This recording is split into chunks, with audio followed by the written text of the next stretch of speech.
Perfecto. Bueno, ahora sí, muy buena tarde a todas y a todos. Sean bienvenidas y bienvenidos a esta ya quinta sesión del Seminario Permanente sobre Justicia.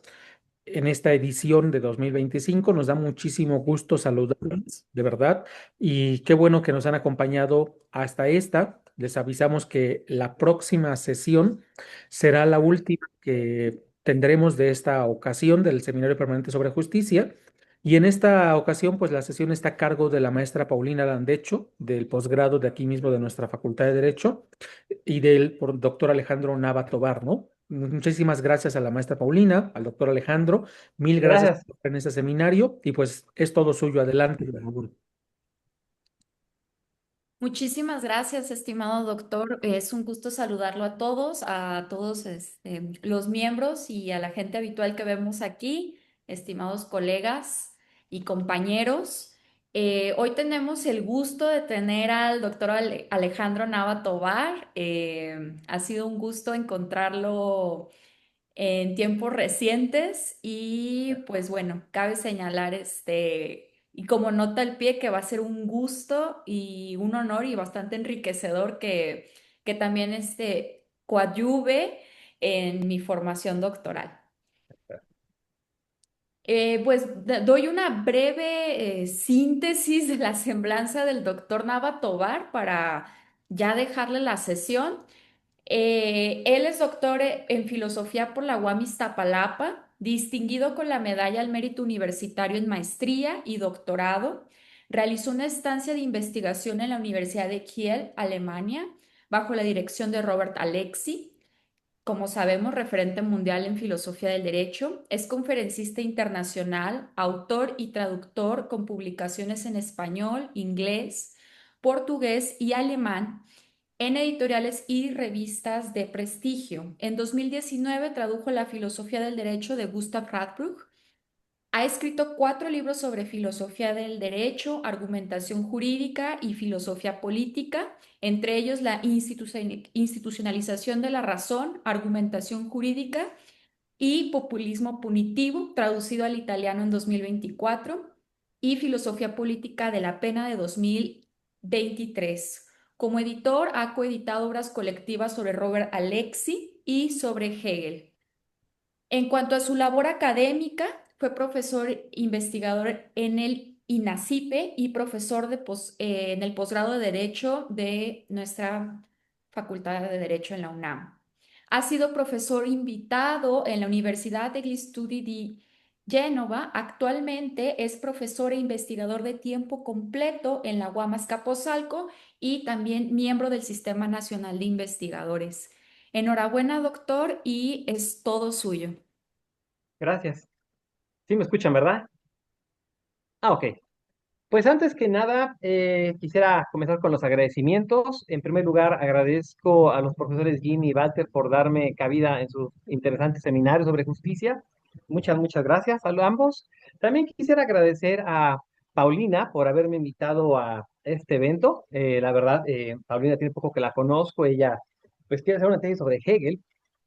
Entonces, bueno, pues aprovechando que pues obviamente Hegel es uno de los autores que más ha influido en mis reflexiones filosóficas, pues bueno, empezamos a platicar y ella me invitó a hablar sobre esto. En un primer momento, yo estaba pensando, ¿no? ¿Qué decía? Ella me decía algo sobre justicia y como, bueno, ella es filósofa, pues dije, bueno, puede ser tal vez una cuestión sobre la filosofía, cómo se ve la relación entre derecho y justicia en la obra de dos filósofos del derecho alemanes, como son Gustav Radbruch y Hans Kelsen.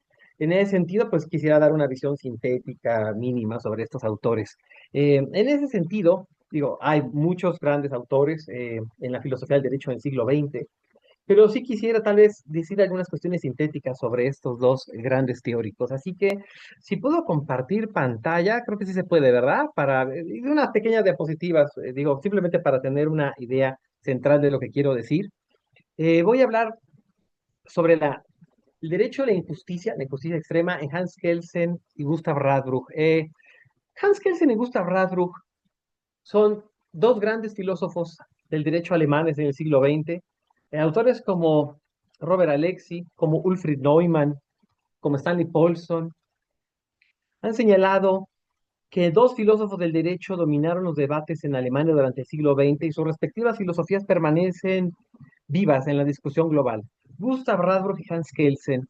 Estos dos autores son dos grandes referentes en la filosofía del derecho, no solo en Alemania, sino también en América Latina. Podemos discutir, ¿no?, sobre su Como influencia en otros países, pero bueno, eso es otro tema. En ese sentido, yo no pudiera ni sería adecuado presentar de forma completa los presupuestos teóricos y filosóficos de los planteamientos de ambos autores. Creo que estamos conscientes de la importancia de Hans Kelsen y Gustav Radbruch. Ambos tuvieron obras muy amplias. Gustav Radbruch, por ejemplo, su obra fue editada en 20 tomos, mientras que la obra de Kelsen pues, es inabarcable en términos prácticos. Hay quienes están haciendo algunos trabajos interesantes sobre Kelsen actualmente, tanto en Alemania como en Europa y también en América Latina. Solamente quisiera señalar que a pesar de sus semejanzas y diferencias, en ambos autores la reflexión sobre la justicia fue un tópico importante en ellos. Ambos autores fueron de los pocos autores que habían pensado la filosofía del derecho de forma sistemática. Dice Vittorio Hösle en la filosofía, eh, la filosofía alemana, que uno de los motivos principales que tienen los filósofos alemanes es esta obsesión por el sistema, ¿no? El anhelo de sistema.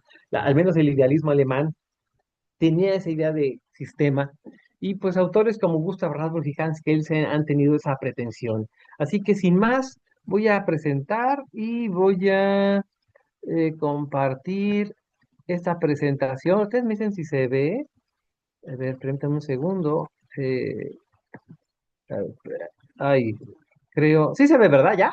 Sí, sí se ve, doctor. Claro, gracias. ¡Ay, perfecto! Muchísimas gracias.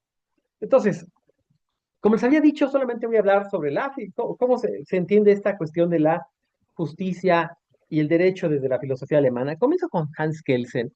Hans Kelsen ha sido considerado el pensador más estimulante en la teoría analítica del derecho de nuestros días. Esto lo decía el mismo Hart. Hart siempre le tuvo un respeto enorme a la obra de Hans Kelsen y es considerado por muchos uno de los grandes, si no el gran filósofo del derecho en el siglo XX. Sus líneas de investigación estuvieron, según Paulson, comprometidas en muchas líneas. Por ejemplo, la filosofía y la teoría del derecho, que es una cuestión obligada en nuestra materia. La teoría del derecho público, la Öffentlichkeitsrecht, ha sido parte importante del pensamiento de Kelsen. La teoría de las normas jurídicas, el derecho internacional público, la revisión constitucional, el derecho internacional, investigaciones en beta antropológica, por ejemplo, la investigación sobre Vergeltung o Kausalität, que bueno, incluso fue reseñada de una manera ultra cruel por Talcott Parsons en algún momento, y temas también de filosofía griega y clásica, así como de filosofía política. En todo ese tipo de reflexiones, Hans Kelsen tuvo una obra enorme. Simplemente quisiera centrarme en algunas cuestiones de la teoría pura del derecho. Ahí estamos viendo la teoría, la Reine Rechtslehre. Cuando Hans Kelsen comienza este proyecto, quisiera señalar un poco el contexto. Cuando Hans Kelsen escribe su teoría pura del derecho, está con la caída del hegelianismo y la insuficiencia de los cursos filosóficos para fundamentar y explicar el derecho en términos estrictamente jurídicos, y con el surgimiento del positivismo como tal, como filosofía. Ya en este gran libro de Weiser, de Abster Hegel, señala cómo precisamente con la caída del hegelianismo, por ejemplo, el idealismo alemán en general, entre las corrientes que surgen en Alemania, como el historicismo, la hermenéutica, el marxismo, está también el positivismo lógico, y pues Hans Kelsen es parte de este movimiento filosófico, ¿no? Eh, en este contexto de la ciencia del derecho, piensa Kelsen, es una disciplina que requiere una pretensión de cientificidad. En ese sentido, Hans Kelsen intenta llevar a cabo una teoría científica que le dé al derecho su rigor, le dé su lugar en las ciencias sociales. En el contexto de la teoría pura del derecho, encontramos esta idea de las grandes teorías del derecho, las teorías generales del derecho. Ya no estábamos hablando de filosofía del derecho después de Hegel, se habla ahora de Allgemeine Rechtslehre, teoría general del derecho, Y en este contexto, al menos en el contexto alemán, Hans Kelsen intenta que el derecho se separe tanto de especulaciones metafísicas, él le llama metafísica a la moral, a la religión, como también dejar de ser sometido a la política. Es decir, cómo se alcanza, esto es una idea muy, muy kantiana de Kelsen. Así como Kant se pregunta sobre cómo es posible el conocimiento, Hans Kelsen se pregunta cómo es posible el conocimiento del derecho. Incluso la pregunta en alemán es muy similar, ¿no? Wie ist das Erkenntnis möglich? Se pregunta Kant. Kelsen se pregunta cómo es posible el conocimiento jurídico. Wie ist die juristische Erkenntnis möglich? Son preguntas muy similares. Kant, obviamente, el espíritu del neocantismo está presente en la obra de Kelsen. No, no en términos morales, más en términos epistemológicos. Eso es algo que siempre se debe aclarar. El proyecto de Paulson, según Stanley Paulson, el proyecto de Kelsen fue un intento ambicioso para mostrar que el naturalismo que estaba predominando en Alemania del fin de siglo era erróneo y desarrollar los fundamentos de una teoría alternativa que pudiera asegurar la autonomía del derecho. Por eso, ahí pongo unas citas específicas de la teoría pura del derecho. Dice Kelsen, la teoría pura del derecho es una teoría del derecho positivo simplemente, y no de un ordenamiento jurídico determinado. Es teoría general del derecho, allgemeine Rechtslehre, y una interpretación de normas jurídicas concretas nacionales e internacionales. Más adelante, en estas primeras páginas de la teoría pura del derecho, la edición de 1932, dice, 34, perdón, dice, como teoría se propone única y exclusivamente conocer su objeto. De nuevo, la inspiración kantiana está ahí. Eh, Intenta responder a la pregunta de qué es y cómo se forma el derecho. Ay, perdón, ahí está ya. Es ciencia del derecho y no política jurídica. Creo que esta distinción Kelsen siempre va a intentar mantenerla toda su obra, hacer ciencia y no política. Creo que son temas que todavía hasta hoy resuenan, ¿no? Mucho en la tradición filosófica del derecho. Kelsen intentaba hacer ciencia del derecho, Rechtswissenschaft, y no política jurídica, Rechtspolitik. En ese sentido, Kelsen tiene esa distinción fuerte. Siempre imaginó su proyecto como un proyecto científico. La pretensión de cientificidad, Kelsen, precisamente en la teoría pura del derecho, al menos la primera edición, si alguien la analiza con detalle, va a ver que muchas veces aparece la palabra ideología. Kelsen no solo contrapone ciencia con política, contrapone ciencia con ideología. En algún momento incluso dice Kelsen, quiere hacer una teoría realista del derecho. ¿Por qué?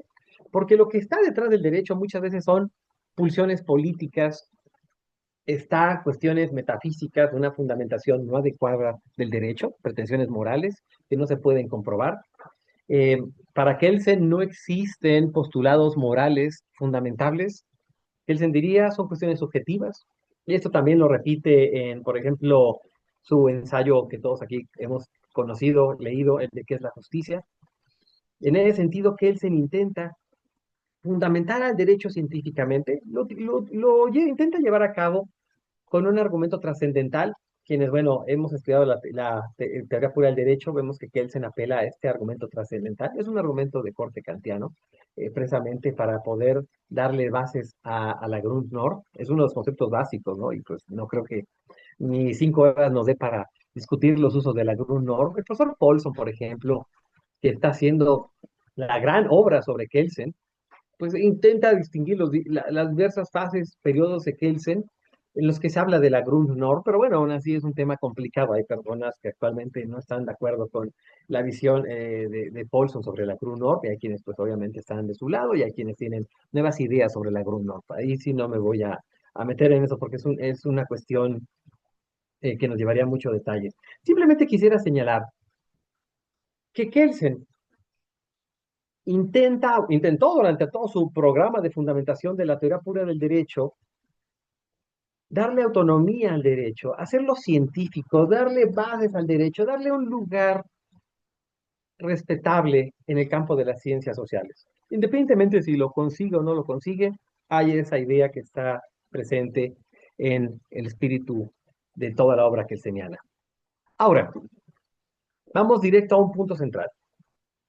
Si Hans Kelsen es el gran teórico del derecho en el siglo XX, ¿qué dijo sobre la justicia? ¿Cuál es la relación entre derecho y justicia?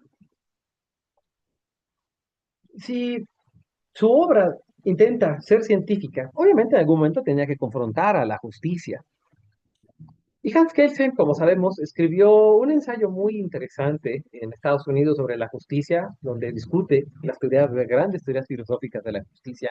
Y como todos recordaremos, él no encuentra una respuesta satisfactoria en dichas teorías, ¿no? A todas las encuentra un pero muy interesante. La doctrina aristotélica no le parece suficiente, la doctrina cristiana tampoco, la teoría marxista tampoco. Empieza a hacer un análisis de las teorías de la justicia vigentes en tu época y precisamente Kelsen señala en su teoría pura del derecho uno de los llamados gritos de guerra del positivismo jurídico. Kelsen es conocido sobre todo por el tema de el contenido del derecho. Si la teoría pura del derecho aspira a ser científica, para Kelsen el contenido no podía ser un contenido material estático, tenía que ser dinámico. Y en ese sentido, Kelsen desarrolla esta idea sobre que el derecho, si es que aspira a ser científico, aspira a ser dinámico, puede tener cualquier contenido. Dice Kelsen, por ejemplo, a diferencia de las normas morales, es diferente es el caso de las normas jurídicas. Estas no valen en razón de su propio contenido. Cualquier contenido puede ser derecho. Cualquier contenido puede ser derecho. Por eso cito textualmente a Kelsen.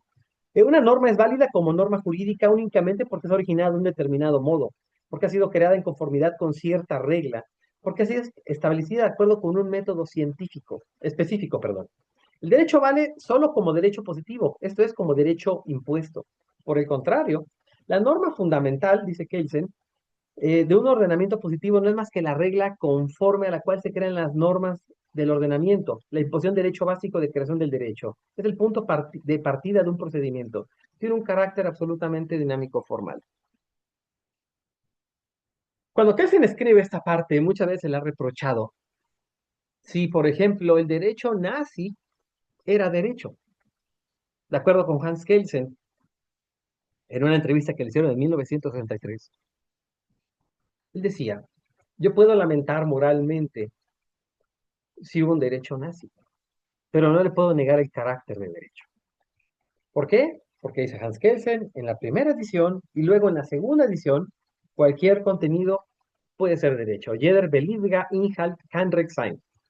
No lo hago por petulancia, lo hago porque cito textualmente al autor. Muchas personas dicen, no, Kelsen nunca dijo que cualquier contenido es derecho. Bueno, lo veo en la edición en español. Bueno, tal vez en alemán no, también en alemán lo dice. Cualquier contenido puede ser derecho. Hay que entender esa visión que Kelsen tenía. Cuando Kelsen dio una conferencia en un congreso de administrativistas en 1928, decía Hans Kelsen, ¿por qué tengo esas pretensiones científicas? Porque si yo le quito, si yo quiero ver qué es lo que hay detrás del derecho, decía Hans Kelsen, estaba la cabeza de Gorgona atrás, si quitamos el telón, y está la cabeza de Gorgona de la política dispuesta a petrificar a quien la voltea a ver. Kelsen tenía esa idea de que precisamente el derecho tenía que ser científico, porque él sabía, digo, que él no era una persona ciega a esto. Él decía, detrás del derecho hay la política. El debate con Carl Schmitt, obviamente, es ejemplificativo de ello, ¿no? El tema es quién domina a quién. Hans Kelsen tenía esta idea de que el derecho debía poseer cualquier contenido para precisamente tener una explicación científica, independientemente de nuestras convicciones morales o políticas que tuviéramos.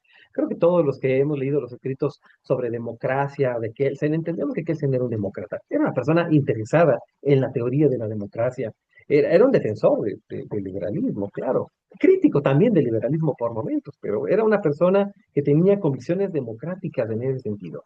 Por eso, este grito de guerra llevaba a Kelsen a evitar toda evaluación jurídica, porque diría yo como teórico del derecho solo describo normas, no evalúo normas. Tengo esa crítica moral al derecho, pero esto no tiene que ver con mi posición como jurista. Como jurista debo ser científico.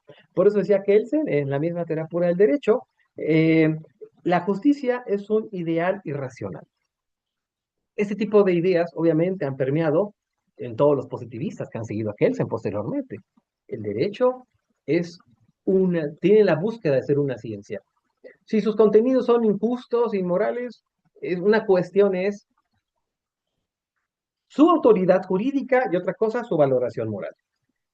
Hart, por ejemplo, el gran positivista del otro lado de la tradición inglesa, pues obviamente modularía más, ¿no? Considerado un contenido mínimo de derecho natural. Hans Kelsen no. En su obra, si la vemos, específicamente va a decir, cualquier contenido puede ser derecho. Esa es una de las claves de entender el pensamiento kelseniano, porque él no podía decir que había un contenido específico que le diera al derecho su carácter clasificatorio como derecho. Esa es una cuestión que Kelsen tenía muy presente. Pero bueno, obviamente, como vamos a intentar explicar a continuación, para mí obviamente el pensamiento kelseniano tiene muchas limitaciones, sobre todo actualmente. Pero no solo Kelsen, reflexión sobre la justicia, uno de los grandes filósofos, el otro es Gustav Radbruch. Aquí pues tenemos una imagen del Radbruch viejo. Este libro que está ahí, curiosamente, es el libro más viejo que tengo en mi biblioteca. Aquí lo tengo, es de 1925. Este libro, este año cumple 100 años, cumplió este librito.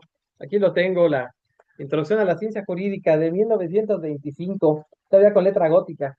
Y una foto de su maestro, Franz von Liszt. Radbruch era muy admirador de von Liszt y también de Max Weber. Aquí, yo creo que es en otra edición donde tiene las fotos de Max Weber cuando platicó y le influyó mucho. Pero bueno, vamos a hablar ahora de Gustav Radbruch. A diferencia de la obra tan grande y sistemática que tuvo que es la obra de Radbruch, en muchos sentidos, para mí me parece mucho más modesta.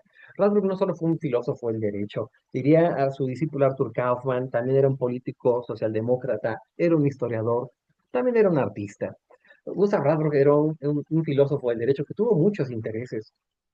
Ahí tengo, por ejemplo, una recopilación que hizo de poesía, ¿no? En su momento, Radbruch tenía también una inclinación por las artes, por el derecho penal. Tuvo algunos trabajos interesantes en derecho penal, pero bueno, esa es una parte por ejemplo, para las personas que les interesa la relación entre derecho y literatura, Radbruch también tenía ahí unos escritos vinculados sobre la literatura. Pero bueno, ese es el otro Radbruch, el humanista. Ahora vamos a hablar sobre el Radbruch que se dedicó a la filosofía del derecho.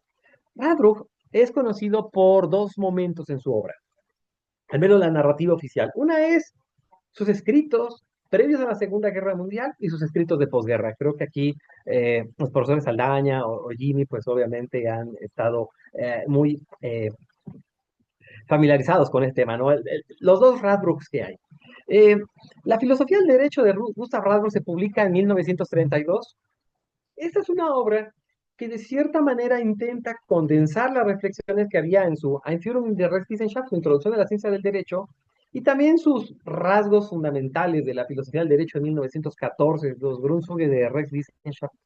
Eh, Cuando Radbruch publica esta obra, la Rechtsfilosofía de 1932, Radbruch, al igual de que Kelsen, está influido por el neocantismo, solo que en un sentido diferente del de Kelsen. Ambos son neocantianos, pero mientras Radbruch sí reconoce la teoría neocantiana de los valores, Kelsen es un escéptico de la teoría neocantiana de los valores. Kelsen más bien es un neocantiano en sentido epistemológico. Gustav Radbruch sí es un neocantiano más fuerte en el sentido de la teoría de los valores. Por eso comienza su obra distinguiendo la filosofía del derecho entre realidad, Wirklichkeit y valor de hecho. Pero bueno, esa es una cuestión importante. Radbruch desarrolla su obra en torno a ciertas triadas que luego va a retomar, por ejemplo, Alexi en un ensayo reciente que escribió sobre la triada de la realidad, la idea del derecho y el sentido del derecho. Pero bueno, eso es una cuestión más amplia.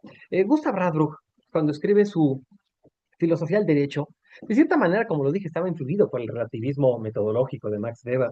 De hecho, Max Weber fue quien lo convenció de que se dedicara a la filosofía del derecho y no se dejara intimidar por las vacas sagradas de la Facultad de Derecho, ¿verdad? Porque era un profesor muy joven cuando comenzó clases. Y Max Weber le dijo que nunca se dejara intimidar por las grandes vacas sagradas del derecho. Radbruch escribe su obra a partir de esta idea de relativismo metodológico, la idea de que el concepto de derecho es un concepto culturalmente orientado. Dice Radbruch, por ejemplo, en la filosofía del derecho, que la idea del derecho tiene como sentido, está orientada en el sentido del derecho, que es un sentido culturalmente orientado. Eso nos lleva a intentar ver cómo Radbruch intentó hacer una tríada del derecho, la llamada tríada de los fines del derecho. Gustav Radbruch en su obra de 1932 señala que el derecho tiene tres fines: la justicia, la seguridad jurídica y la educación conforme a fines, que es de coño obviamente weberiano. En este tipo de... Cuando Radbruch escribe su teoría de 1932, su filosofía del derecho, Radbruch señala, como buen relativista en su momento inicial, que no había una forma de determinar cuál de los fines era el primordial, era una cuestión problemática. Sin embargo, y eso es lo que a veces lo asocia con el positivismo, la seguridad jurídica es uno de los elementos fundamentales del derecho, al que obviamente a veces se opone la justicia. Pero precisamente al ser el derecho un producto cultural, en muchas culturas había distintas formas de ver al derecho. Si en alguna cultura tenía prioridad la justicia, en otra la adecuación conforme a fines o la seguridad jurídica. Cuando Radbruch precisamente piensa esta tríada, intenta hacerle justicia, por ejemplo, al positivismo jurídico con la seguridad jurídica, a las ideas del derecho natural con la justicia y también a cuestiones utilitaristas con la adecuación conforme a fines. Radbruch en la Filosofía del Derecho de 1932 hizo una crítica a Kelsen. Decía que la teoría pura del derecho, más que una filosofía del derecho, era una ficción que intentaba recordar el viejo lema del filósofo de la escuela de Ludwig Feuerbach: una alta policía del saber que deshace todos los fantasmas jurídicos y se aniquila a sí misma. Kelsen jamás le respondió a Radbruch, jamás, jamás. Radbruch tiene esa parte en la filosofía del derecho y Kelsen no le respondió, no sabemos qué habrá pasado ahí. Y precisamente esta obra, confrontada con lo que pasa después de 1945, la Segunda Guerra Mundial, dio lugar a un mito, que es el mito del positivismo jurídico de Radbruch. Al menos en Alemania, autores como Alfred Neumann, Alexi, Borowski, mismo Paulson, en el libro que traduje hace 6 años para Marcel Pons, se ha intentado desmantelar esta idea. Todavía algunos filósofos del derecho españoles, Atienza, por ejemplo, hablan del mito del positivismo, es decir, hablan de la idea del positivismo, es decir, Radbruch antes de 1932 era un justnaturalista, pero después de 1945, después de la Segunda Guerra Mundial, cambia de bandera. Esta es una narrativa potente porque intenta mostrar que Radbruch era de los positivistas, de los tipos malos, y luego después de la Guerra Mundial se volvió el tipo bueno. Bueno, esto es un tema muy controvertido. Actualmente en Alemania nadie sostiene que Radbruch era un positivista, luego justnaturalista. Radbruch era un crítico desde los años 20 del positivismo jurídico. Simplemente fue un tema de dónde se ponía el acento. Las mismas palabras de Radbruch son problemáticas, porque precisamente cuando él dice nosotros éramos los positivistas, al menos en el libro que traduje Stanley Paulson y que hace 2 años se tradujo ese mismo libro al italiano, precisamente lo que intenta señalar Paulson es que Radbruch intentó usar esto como un recurso retórico, como decir, yo también me equivoqué y vamos a crear un nuevo derecho. Yo también me equivoqué, yo también fui de estos positivistas, pero si yo cambié, todos vamos a cambiar, vamos a darle vuelta atrás a este positivismo que de cierta manera Radbruch culpa del nazismo. Ahí obviamente yo soy muy crítico con Radbruch, admiro mucho a Radbruch, le tengo mucho aprecio intelectual, era un hombre valiente, pero culpar al positivismo del nazismo yo creo que es problemático. Otros autores, Ben Ruders, por ejemplo, han señalado estos desatinos. Eh, Alexi mismo en algún momento sí hablaba de la conversión de Radbruch en el concepto de validez del derecho, pero luego rectificó su posición. Digo, se vale reconocer los errores. Yo sí creo que ahí hay una cuestión problemática. Pero bueno, los escritos de posguerra representan un cambio interesante en las reflexiones de Radbruch. Después de la Segunda Guerra Mundial, que su hijo muere en la Segunda Guerra Mundial, que vuelve a la Universidad de Heidelberg, donde los nazis le prohibieron dar clase, desarrolló unos ensayos muy interesantes que se volvieron parte de la cultura jurídica, de la formación de muchos juristas en las décadas siguientes. Uno se llama 5 minutos de filosofía del derecho. 5 minutos en Rechtsfilosofía. Este ensayo ensayo. En verdad sí se lee en 50, no, yo lo he leído en 6 minutos, pero bueno, es otra cuestión. En los ensayos de posguerra de Gustav Radbruch, él intenta hacer una crítica al positivismo jurídico. Como lo he dicho, esto se puede o no sostener. Yo al menos soy muy crítico con Radbruch, que algo me guste no significa que no sea crítico con él, y señala estos minutos en los cuales Radbruch intenta hacer esta crítica dura al positivismo jurídico. El primer minuto precisamente dice, Gesetz ist Gesetz. Una orden es una orden, se dice al soldado, la ley es la ley, se le dice al jurista. Dice Radbruch, mientras que, perdón un segundo, iba a tomar agua, pero bueno, ahorita está bien. Mientras, dice Radbruch, permítame un segundo.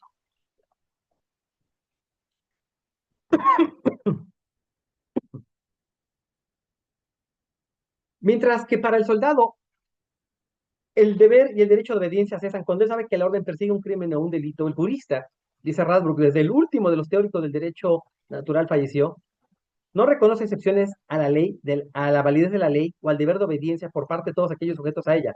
La ley es válida porque es una ley y, si es una ley, si en la mayoría de los casos tiene la fuerza para ser establecida. Esta es la tesis llamada la tesis de la indefensión de Radbruch. Dice que precisamente esta idea de que la ley es la ley dejó a muchos juristas indefensos frente a la fuerza que tenía el poder político para decir, ejerces la ley o te sancionamos. Ahí dice Radbruch que el positivismo jurídico tuvo el error de equiparar fuerza con derecho. El derecho no es fuerza, el derecho está basado en un tema de validez moral del derecho, no en una idea de fuerza. La fuerza puede ser un motivo para obedecer al derecho, pero no es el único. Hart, por ejemplo, en su brillante ensayo sobre la separación del derecho y la moral, dice al final, hay muchas razones para obedecer al derecho, entre ellas el miedo, pero hay muchas razones para desobedecerlo. El tercer minuto que es donde Radbruch señala la obligación de desobedecer a las leyes injustas, dice, cuando las leyes niegan conscientemente la voluntad de justicia, por ejemplo, cuando los derechos humanos son arbitrariamente negados, o sea, aquí Radbruch está apelando a los derechos humanos como fundamento para desobedecer al derecho. Entonces, tales leyes carecen de validez, dice Radbruch. No dice, tales leyes son moralmente defectuosas, dice, carecen de validez. Entonces, el pueblo no está obligado a obedecerlas. Los juristas deben encontrar la valentía para negarles el carácter de derecho. Aquí Radbruch está diciendo, si el derecho se opone a los derechos humanos, carecen de validez y el pueblo no tiene que obedecerlos. Bueno, pues, obviamente los fundamentos del llamado derecho de resistencia están también en ese tercer minuto. El quinto minuto es un minuto aquí muy interesante porque es una discusión incluso que lleva hasta el campo de la filosofía y con el escepticismo ético. Por ello existen, dice Radbruch, principios fundamentales de derecho que son más fuertes que toda disposición jurídica, de modo tal que una ley que los contradiga carecerá de validez. Estos principios fundamentales son conocidos como derecho natural o derecho racional. Aquí Radbruch está apelando al derecho natural, y lo que obviamente ha generado mucho polémica. Derecho natural, derecho racional, Vernunftrecht. Es cierto, dice Radbruch, que los detalles de estos principios están llenos de dudas, pero el trabajo de los siglos ha establecido un núcleo sólido en ellos y han sido acogidos en las llamadas declaraciones de los derechos humanos y del ciudadano. Y fíjense lo que dice, ¿eh? Con un consenso tan grande que solo un escéptico dogmático podría todavía plantear dudas respecto a algunos de ellos. Solamente un escéptico dogmático, o sea, tienen un consenso tan grande. Aquí Radbruch extrae esta idea de que el derecho tiene, tiene que tener como base ciertos principios fundamentales, universales, mínimos, los cuales ni siquiera un escéptico puede poner en duda. Obviamente es un tema bastante polémico el tema de estos principios. Eh, y después de esto le da a Radbruch después, ahora sí, la fuerza para escribir su último gran ensayo, que es el gran ensayo de la filosofía del derecho del siglo XX, un ensayo ultracitado, criticado obviamente, ¿no? Por toda la tradición analítica, por ejemplo, del derecho, incluso también autores naturalistas que no comparten las tesis de Radbruch. En este ensayo Arbitrariedad Legal y Derecho Supralegal, que ha tenido muchas traducciones, yo hice de una también para la editorial Marcel Pons, precisamente Radbruch lleva a cabo en este ensayo una crítica, digo, y es muy crítico, los penalistas, por ejemplo, han criticado mucho a Radbruch sobre qué pasa cuando el régimen nazi cae y ahora tienen que ser juzgadas personas que antes habían hecho algo conforme a derecho. Está el caso famoso que Hart retoma de una mujer que estaba harta de su esposo y lo denunció por ser un traidor del régimen de Hitler. El esposo es juzgado y cuando cae el nazismo, a la esposa la juzgan. Dice Hart, eso no era una forma adecuada, o sea, moralmente reprobable, pero estás violando el principio de retroactividad de las leyes penales. Cuando Radbruch escribe este ensayo, se condensa lo que se le llama la fórmula de Radbruch, pero me permito leerla. Dice Radbruch, el conflicto entre la justicia y la seguridad jurídica se resolvió con la primacía del derecho positivo sancionado, aun cuando por su contenido sea injusto e inadecuado para beneficiar al pueblo. Es decir, hay una prioridad del derecho positivo, aun cuando sea injusto e inadecuado para beneficiar al pueblo. Hasta, y ahí viene la cuestión, que la contradicción entre la seguridad jurídica y la justicia es una medida tan intolerable que el derecho, en tanto derecho injusto, deba ceder a la justicia. Obviamente es imposible trazar una línea nítida entre los casos de arbitrariedad legal y de las leyes válidas a pesar de su contenido incorrecto, dice Radbruch. No obstante, otro límite puede distinguirse con mayor claridad. Donde no hay ni siquiera una aspiración de justicia, donde la igualdad, la cual integra el núcleo de la justicia, fue negada conscientemente en beneficio de la regulación del derecho, dice Radbruch, allí la ley no es solo derecho incorrecto, sino que carece por completo de la naturaleza del derecho. Es decir, la injusticia extrema no es derecho. No solo la injusticia. Radbruch dice, la injusticia extrema no es derecho. Esto obviamente ha llevado a una reflexión sobre si la fórmula de Radbruch, por ejemplo, está compuesta de dos subfórmulas, dice Alexi, por ejemplo, la fórmula de la negación y la fórmula de la intolerabilidad. La fórmula de la negación es cuando un régimen jurídico niega al derecho mismo. Esta fórmula me parece a mí inaplicable totalmente. ¿Qué villano se presenta a sí mismo como, me gustaría hacerte el mal? Voy a aplicar este derecho porque lo que quiero es matarte. Quiero usar el derecho para oprimir a los grupos vulnerables.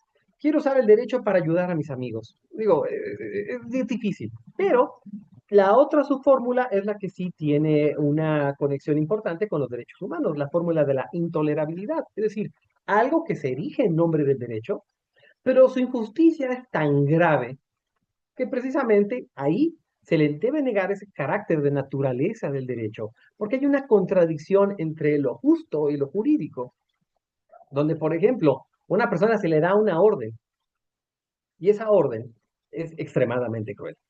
Les pongo un ejemplo. Y sirve para criticar una idea que García Amado siempre anda diciendo sobre si la ponderación justifica la tortura.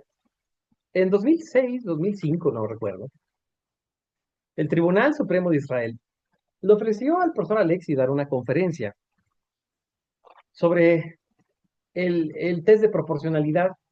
Y en esta conferencia que le ofrecieron a Alexi, y se la pagaban muy bien, eh, ellos querían preguntarle si con tal de evitar conflictos fuertes, se podía justificar legalmente bombardear un hospital con niños, un hospital, en nombre de matar terroristas de Hamas. Esto fue en 2005-2006.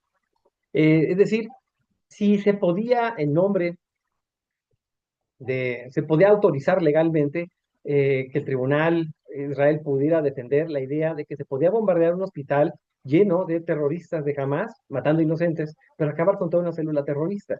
Alexi dijo que eso no se podía justificar porque una vida humana inocente no puede justificar que el gobierno de Israel bombardeara a terroristas. Obviamente no lo volvieron a invitar, pero bueno, simplemente señalo el caso porque García Amado dice que precisamente la ponderación justifica la tortura. La ponderación no justifica la tortura. Hay núcleos mínimos que no se pueden tocar. Por ejemplo, en Alemania, después de los atentados terroristas de 2005, 2006 en España, se intentó, no me acuerdo del año, alguien me lo puede decir, se intentó imponer una ley de aviación en la cual decía que todos los aviones tomados por terroristas fueran derribados por el gobierno alemán. Y esa ley fue declarada inconstitucional porque se determinó que matar a una sola persona inocente en un avión constituía usar a una persona como un medio y no como un fin, y el Estado alemán no podía utilizar a inocentes como un medio para un fin. Así que eso es muy diferente de la doctrina anglosajona de derribar aviones. Eh, Simplemente está esta cuestión de la intolerabilidad y, digo, la fórmula de la negación a mí me parece muy difícil, ¿no? Las personas que hacen el mal pocas veces van a decir, es que quiero hacer el mal. Lo dirán en privado, pero no lo van a decir en público. Esto es muy difícil. Es como si un profesor intentara justificar el acoso sexual a las alumnas frente a todas las estudiantes en una plaza pública. No tendría sentido. Sí creo más bien que la fórmula de intolerabilidad ahí es obviamente una cuestión más eh, plausible de criticar, pero la fórmula de negación me parece a mí que no le veo mucho sentido. Bueno, yo intento criticar a todas las posiciones, ¿no? Y en ese sentido creo que ahí es problemático. Eh, eh, yo creo, nada más quisiera decir dos cosas. Yo creo que Radbruch pensaba, obviamente tuvo en mente el régimen nazi al reflexionar sobre la injusticia extrema. Pero yo creo que las razones de Radbruch son válidas más allá de esta noción. Cuando pensamos leyes discriminatorias contra las mujeres, decisiones judiciales que condenan a personas inocentes y bombardeos que en nombre del combate al terrorismo terminan en la muerte de civiles, constituyen un ejemplo de violaciones extremas al derecho. Es decir, cosas que no se pueden justificar en nombre del derecho. Eh, Simplemente señalaría que al menos en el campo de la filosofía política, a partir de la publicación de una teoría de la justicia de John Rawls, muchas reflexiones sobre la justicia han ido a parar a las facultades de filosofía. Bueno, yo me formé en filosofía política, tanto en maestría y doctorado, y precisamente cuando enterramos del terreno del derecho al terreno de la filosofía política, nos damos cuenta cómo, por ejemplo, muchas de las grandes obras de la filosofía política contemporánea son una reacción a la teoría de la justicia de Rawls. Y precisamente son teorías que no niegan a la justicia. Más, o sea, como sería un positivista duro, escéptico, donde no hay justicia. Más bien la filosofía política, diría Susan Neyman, es esencialmente normativa. Es decir, las reflexiones sobre la justicia están ahí. Más bien el conflicto es qué concepción de justicia adoptamos, ¿no?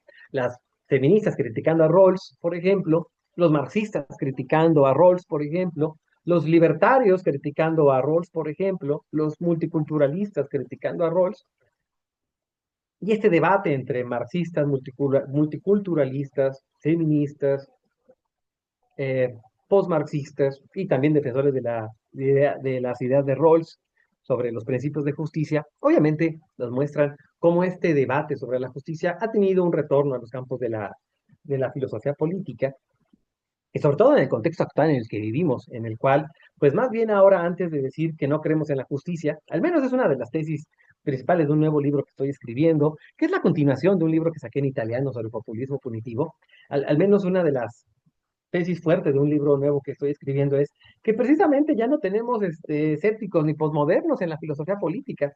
Lo que tenemos ahora es gente que cree bastante en la justicia y que está dispuesto a cancelar e invalidar y destruir la opinión de las personas contrarias. Es decir, las redes sociales han traído, eh, al visibilizarse las posiciones morales de las personas, hemos traído incluso un retorno de las emociones y del moralismo en las redes sociales y me parecen más bien muy peligrosas porque en nombre de un pensamiento único se cancela el pensamiento de los demás.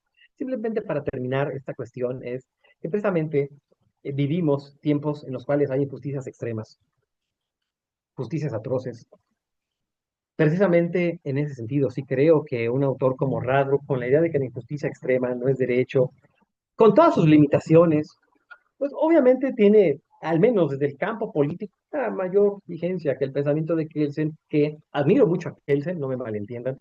Tengo bastantes libros, incluso originales que he buscado de Kelsen en toda mi vida, primeras ediciones incluso en alemán, pero precisamente yo creo que hay que ser críticos con Kelsen, ¿no? Hay cosas de Kelsen que pues obviamente sus críticas a la idea de justicia, si lo comparamos con lo que estamos viendo actualmente, simplemente el tema de las redes sociales, donde ahora todos tenemos una concepción de justicia, la queremos imponer a los demás, pues obviamente que eso hasta podría servirnos para ser más mesurados en nuestra forma de juzgar sobre cómo las demás personas ven a la justicia y la injusticia actualmente. Creo que Radbruch tiene ideas interesantes sobre el tema de la injusticia extrema, ideas que muchas de ellas ha retomado el profesor Alexi, por ejemplo, en Alemania, y simplemente diré que ambos autores merecen ser leídos todavía. Yo, por ejemplo, intento complementarlos a ambos Y así como en algún momento intentó Ulrich Klug, este experto en lógica, decir que había que despedirnos de Kant y Hegel, sin éxito, yo creo que es momento de reconocer la importancia de autores como Kelsen y Radbruch y entender su importancia para los debates modernos sobre la relación entre derecho y justicia. Pero bueno, no me quiero extender más. Así que pues muchas gracias por haberme escuchado. Muchísimas gracias, doctor. Muchísimas gracias. Para aprovechar al máximo el tiempo, para poder abrir la discusión, ¿quién le gustaría preguntar algo, algún comentario? Sí, comentarios, dudas, excelente. Adelante, doctor Saldaña. Gracias. Muchas gracias, maestra Landencho, por darme la palabra. Quiero hacer un primer comentario. No puede ser más que laudatorio, felicitando la magnífica exposición que el profesor Navatomar nos ha dado esta tarde. Yo suscribiría plenamente cada una de las afirmaciones que ha hecho el profesor Navatobar. Y sinceramente me siento muy complacido y ha sido para mí un honor escucharlo. Las dos preguntas que le quiero hacer surgen precisamente de del interés que me ha suscitado su exposición. El martes de esta semana tuvimos una actividad académica también aquí en la Facultad de Derecho. eh, Y escuchábamos a un importante profesor de nuestra facultad hablando de la actualidad que puede representar un libro que será objeto de lectura este semestre, que es El otro Kelsen, del profesor Óscar Correas.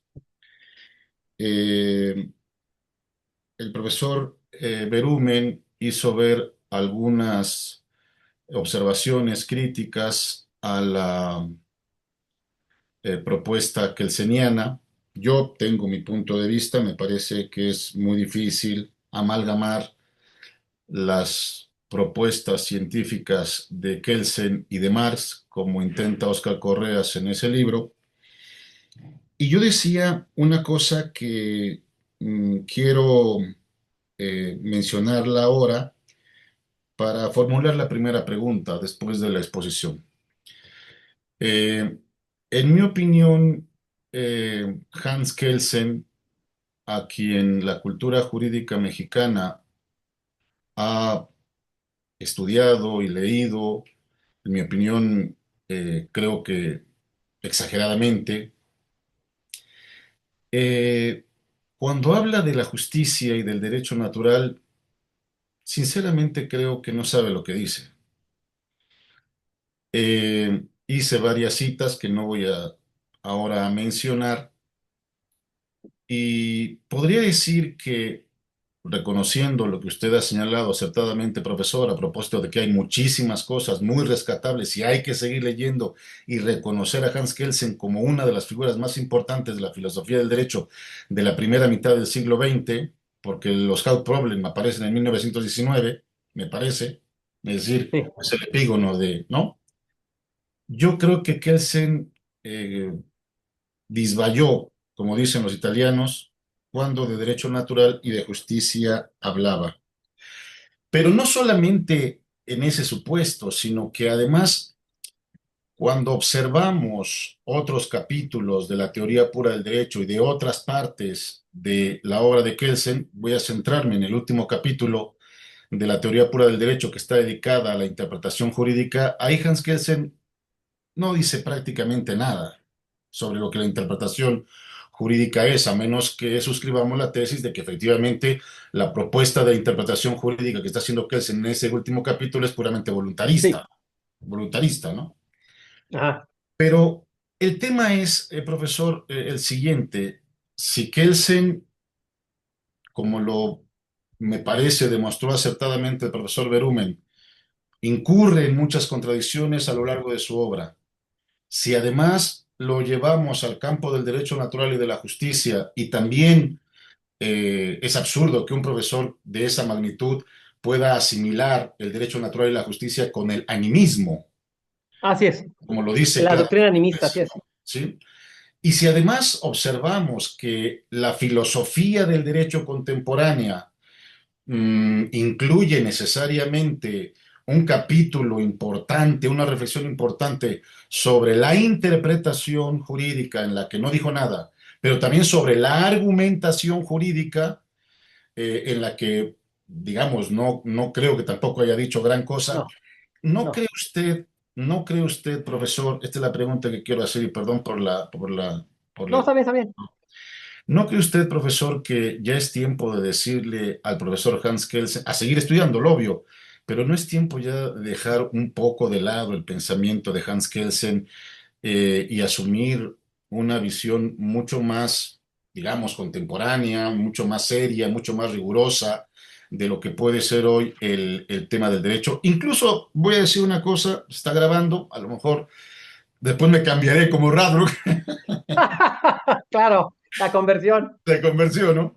Pero a veces a mí me da la impresión, después de leer a Kelsen, de que en el fondo, hizo del derecho una ideología, la ideología del positivismo jurídico y más específicamente de una pretensión de cientificismo jurídico Así es. al derecho. Me parece que como todos los ismos, esto es una ideología, con el respeto que me merece Kelsen. Bien, esa es la primera pregunta.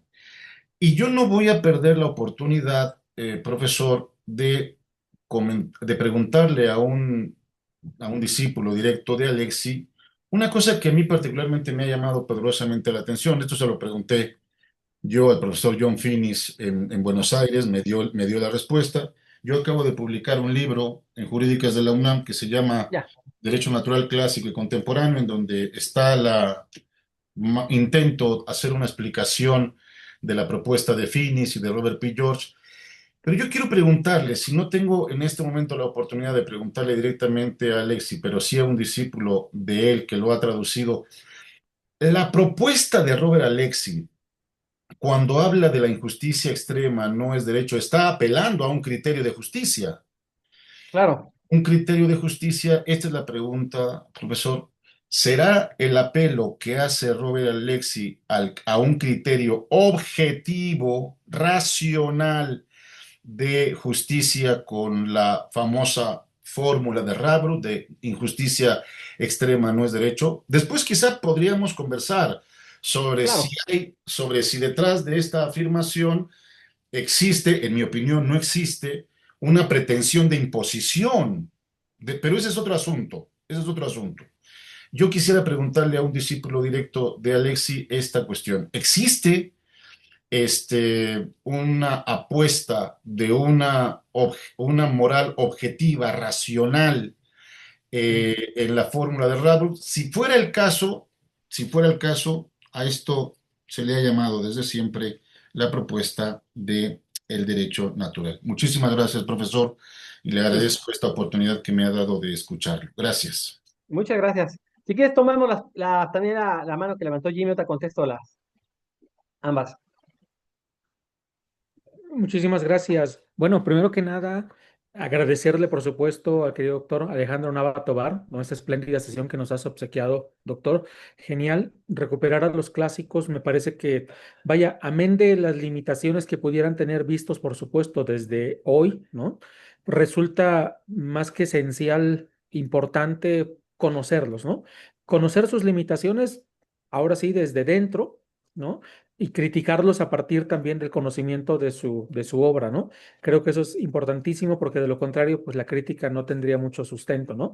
Y segundo, que hayas hecho este vínculo con otro autor y que nos ayudes a desmitificar justo esta tesis tan difundida del Radbruch que es un punto de quiebre, ¿no? O sea, que a menudo se utiliza precisamente para ejemplificar eso, es decir, el antes y el después, ¿no? Sí, Y que constituye, pues, quizá uno de los mitos más difundidos, entre muchos que hay, ¿no? De la filosofía jurídica, pero que ya leyéndolo con mucho más detalle, pues resulta que no llega a tal punto de quiebre tan drástico como nos lo han presentado y que probablemente, pues más bien funja como un argumento para poder legitimar otras posturas de algunos otros teóricos, ¿no?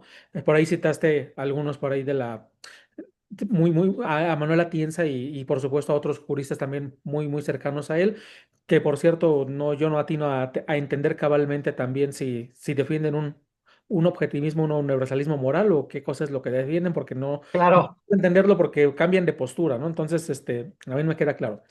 Pero sí me gustaría al final, porque cierras con este autor que es John Rawls, ¿no?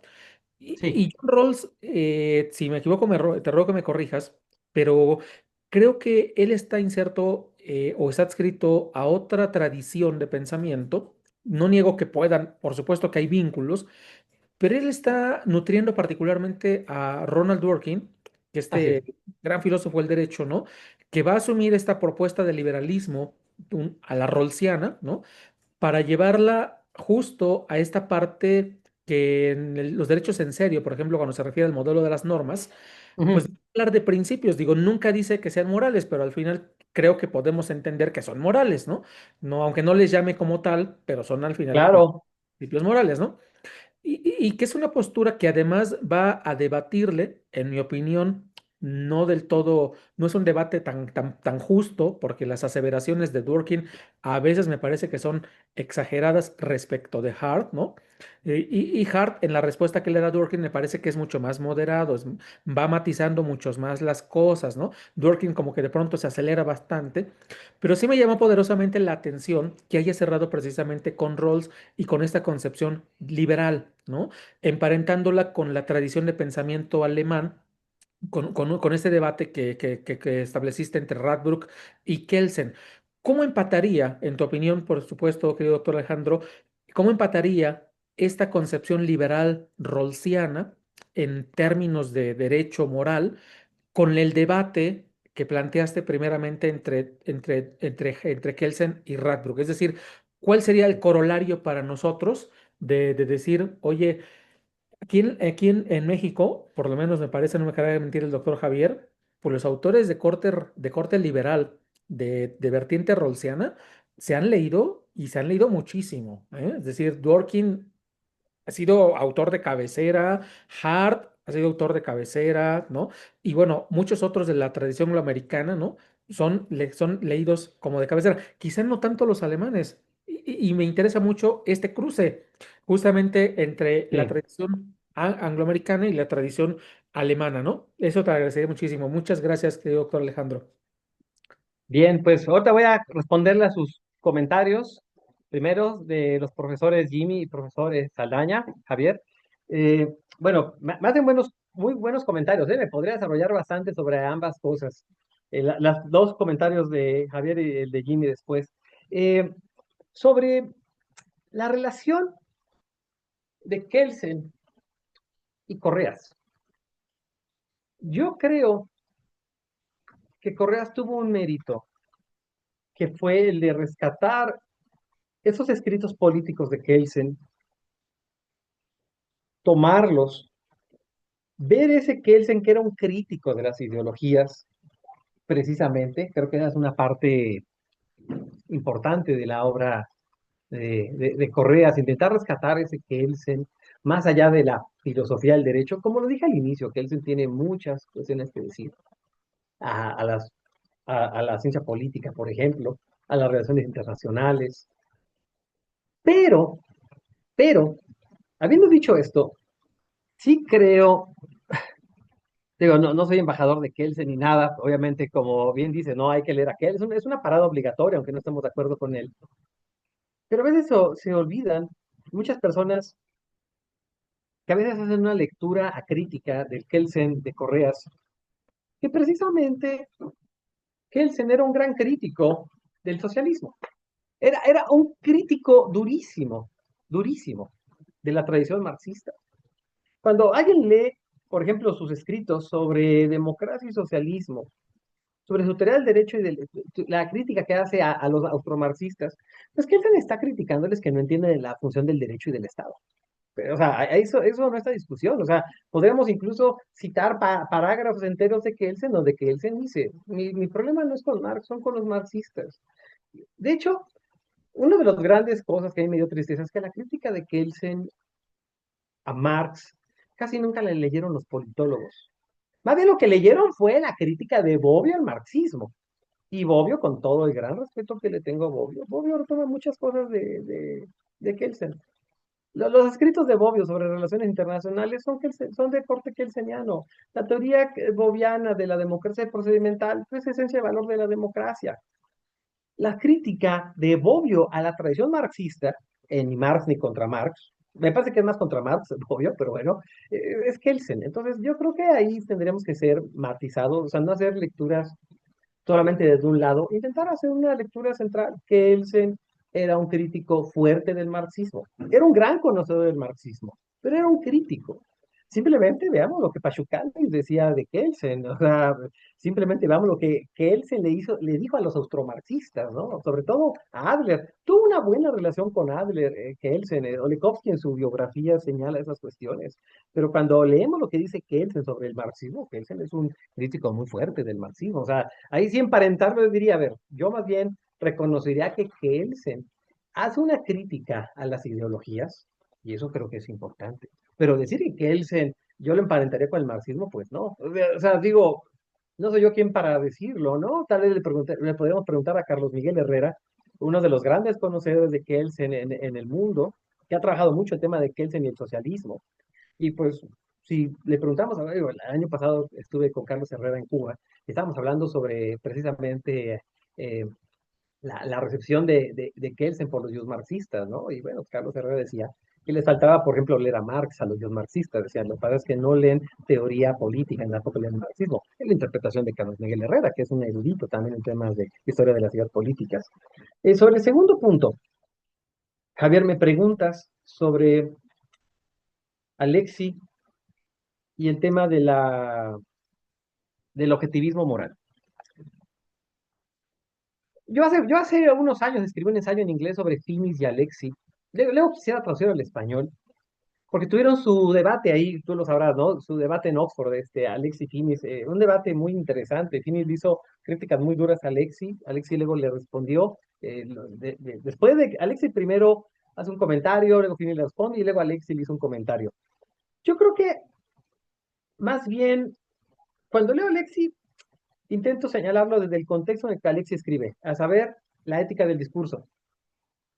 La obra de Alexi es hija de su época, los años 70, la influencia de Carl Otto Appel y la influencia de Habermas.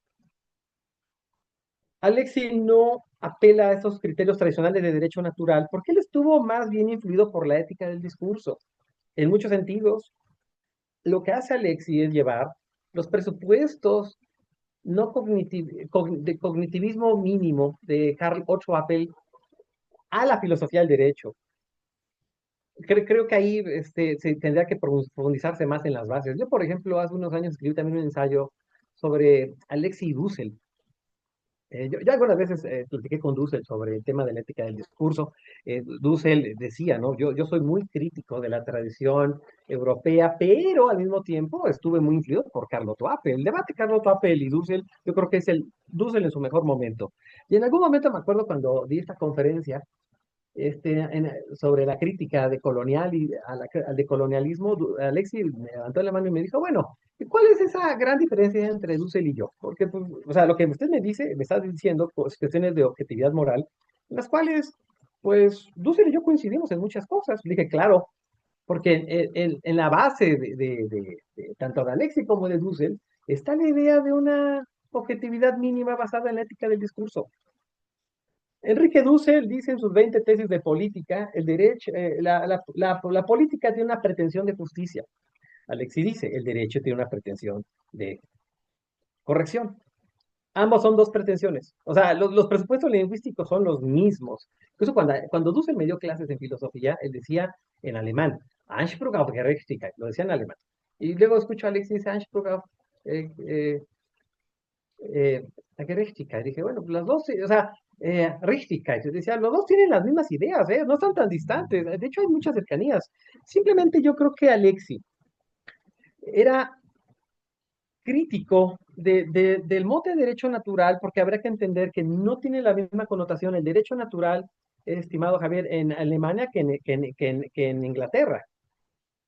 En Alemania, después de la caída del nazismo, surgieron esos trabajos que hablaban sobre si había un derecho natural de sangre, o sea, el derecho nazi estaba vinculado a esos presupuestos que ellos llamaban derecho natural de sangre y tierra. Ben Ruders tiene un libro espléndido sobre ese tipo de críticas que se hacían. Yo creo que simplemente son dos usos distintos en dos tradiciones distintas. El derecho natural tenía esa crítica.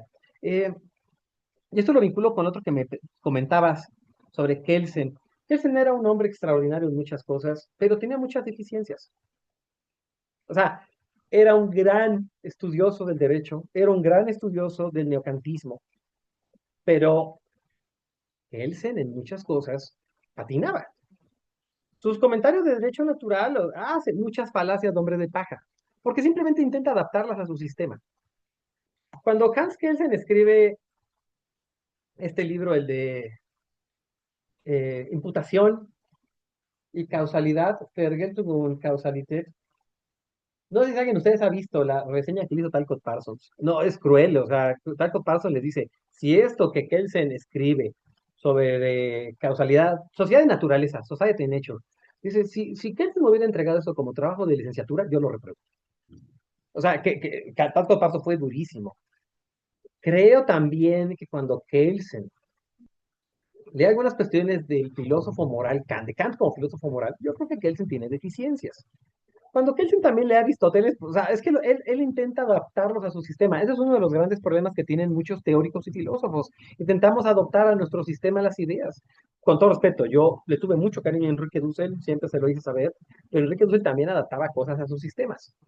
Entonces, cuando intentamos adaptar teorías a nuestro sistema, obviamente las vamos a deformar.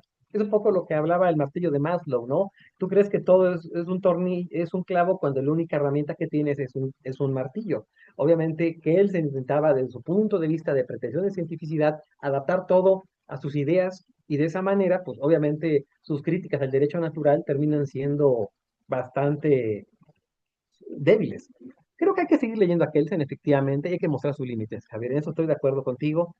El profesor Paulson no ha terminado su libro sobre Kelsen, después de muchos años, por una sencilla razón, y se las comparto. Una es que tiene un capítulo final, y él quiere hacer una crítica a Kelsen, porque él dice, si he trabajado toda mi vida a Kelsen, no voy a escribir un libro de Kelsen que no tenga una crítica a Kelsen. Eh, y él dice, precisamente lo que quiero hacer es mostrar que Kelsen tenía limitaciones para pensar el derecho hoy. Claro que tiene limitaciones, las cosas son mucho más complejas, no había una teoría de la argumentación jurídica, no había estos debates sobre derechos humanos como ahora los tenemos, o sea, las cosas han sido mucho más complejas. Hay cosas de Kelsen que yo leo sobre control constitucional, parecen interesantísimas, pero muchas cuestiones de Kelsen, cuando Kelsen lee, por ejemplo, el derecho natural o su crítica a la objetividad moral, pues están ancladas en toda la influencia que Kelsen tuvo de cuando llegó a Berkeley y leía la ética analítica de los años 50 y 60. Kelsen se quedó con Ayer, con Moore, se quedó con Stevenson. O sea, no hubo avances. Si Kelsen leyera avances ahorita de filosofía analítica contemporánea, Robert Brandon diría, eso es ideología. Porque todo lo que no cuadre en su paradigma positivista, como bien lo señalas, o sea, hace una crítica tan fuerte que termina revirtiéndose y se pone del mismo lado. Esta idea de cientificidad pura. Si Kelsen leyera incluso a analíticos contemporáneos, diría, esos no son analíticos, son una tradición analítica. Si leyeron Robert Brandon, se muere Kelsen. O sea, diría, no, esto no es. Esto de que hay un compromiso pragmático, lingüístico, no sirve. O sea, los tiraría a la basura. Si Kelsen no hubiese leído la teoría del discurso de Habermas, diría que no es ideología. Si hubiera leído a John Rawls actualmente, diría, Rawls no tiene sentido, es ideología liberal. Con los comentarios de Kelsen, todo es, si no es ciencia, es ideología o política, pues es difícil discutir muchas cuestiones que la vida ha avanzado. Eh, Jimmy, sobre el comentario que me haces, ¿por qué lo intento vincular? Fíjate que tú lo dijiste, la filosofía, leer filosofía alemana ahorita está de capa caída, no es como hace 30 años. O sea, hace muchos años la filosofía se estudiaba en alemán. Enrique Dussel nos decía, lean en otros idiomas, decolonícense, pero hay que leer filosofía alemana. Y los tiempos ya cambiaron. O sea, odio decirlo, pero la verdad, los tiempos han cambiado. Tenemos una hegemonía más del pensamiento anglosajón. Tendríamos que ver los institutos de investigaciones filosóficas, jurídicas, para darnos una cuenta que ahora el pensamiento anglosajón tiene una fuerza enorme. Ahora ya no tenemos esta idea de escribir libros como hace 30, 40 años. Ahora tenemos que hacer papers. Digo, tenemos todo. Yo también estoy sometido a eso, ¿eh? Tengo que escribir un paper ahora sobre cultura de la cancelación. Ahora nos hemos sido papers, papers, papers. Hay una tradición fuerte anglosajona que ha ido pegando. No solamente en México, ¿eh? Yo creo que en toda Europa también la filosofía anglosajona ha tenido mucha fuerza. Aquí Paulina que quiere hacer algo sobre Hegel, pero pues no, no es cierto, yo soy muy también profundo admirador del pensamiento de Hegel, pero pues obviamente ahora tenemos esas tradiciones de hacer papers. Rawls representa un proyecto, y vuelvo a repetirlo, yo no soy rawlsiano, pero reconozco la importancia de Rawls. Es decir, si alguien quiere adentrarse en el campo de la filosofía política, esta famosa frase de que con o contra Rawls, pero al final de cuentas Rawls es una parada. ¿Por qué es una parada? Porque Rawls rehabilitó las reflexiones sobre la justicia. Algo que, por ejemplo, muchos positivistas, influidos por Kelsen, obviamente le dijeron, la justicia no es un tema de reflexión para la filosofía del derecho. Hacemos nosotros teoría de las normas. Los temas centrales de la justicia fueron a parar a las facultades de filosofía. John Rawls tuvo un mérito enorme, como tú bien lo señalaste. Hay un debate con Dworkin y que precisamente Hart, Dworkin, Rawls son tres grandes paradigmas de la filosofía del derecho y también de la filosofía política, pensando en el caso de Rawls.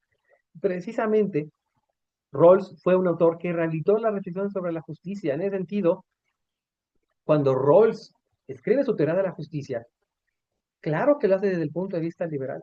Rawls es un liberal. O sea, Kelsen diría es un liberal. Sí.